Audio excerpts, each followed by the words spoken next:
강제 동원의 현장인 사도 광산을 일본 정부가 유네스코 세계문화유산 후보로 추천할 방침입니다.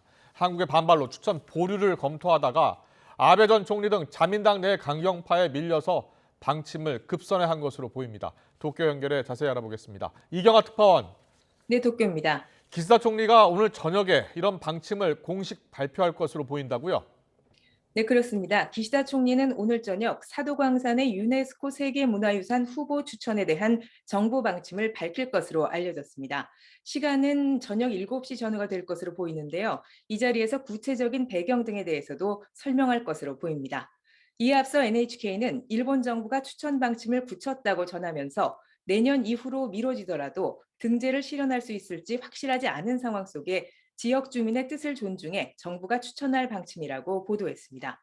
기시다 총리는 어제만 해도 TV에 출연해 올해와 내년 이후 가운데 어느 쪽이 더 등재 가능성이 높은지 생각해야 한다고 밝혔습니다. 한국의 반발 속에 등재가 이루어지기는 사실상 어려운 만큼 보류 가능성을 시사한 것으로 보였지만 이런 입장을 뒤집은 겁니다. 니가타현 사도광산은 에도시대 금광으로 유명했지만 일제강점기 조선인 1,100여 명 이상이 강제 동원돼 가혹한 노역에 시달린 곳으로 알려져 있습니다.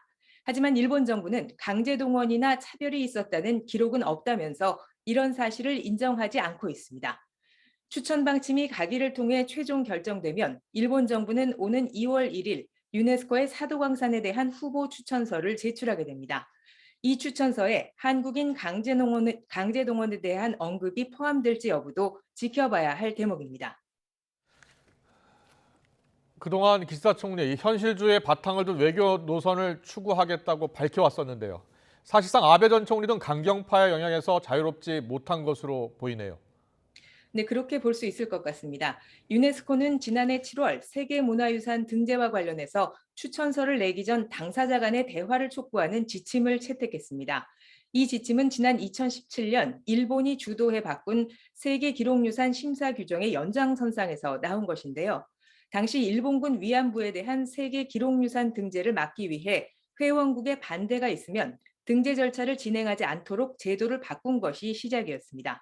이에 따라 일본 정부는 당사국인 한국과 사전 대화 등을 통해 의견을 모으지 않은 상태에서 세계유산 등재는 쉽지 않을 것으로 판단하고 있습니다.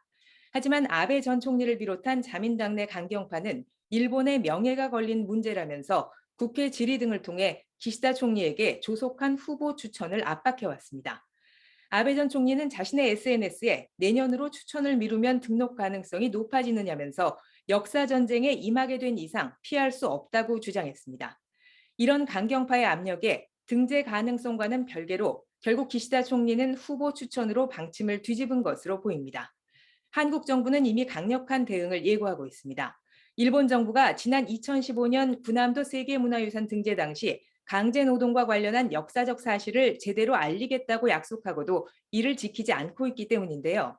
이번 결정에 따라 한일 양국은 내년 여름 세계유산 선정 결과가 나오기 전까지 첨예한 외교전을 이어갈 것으로 보입니다. 지금까지 도쿄에서 YTN 이경화입니다.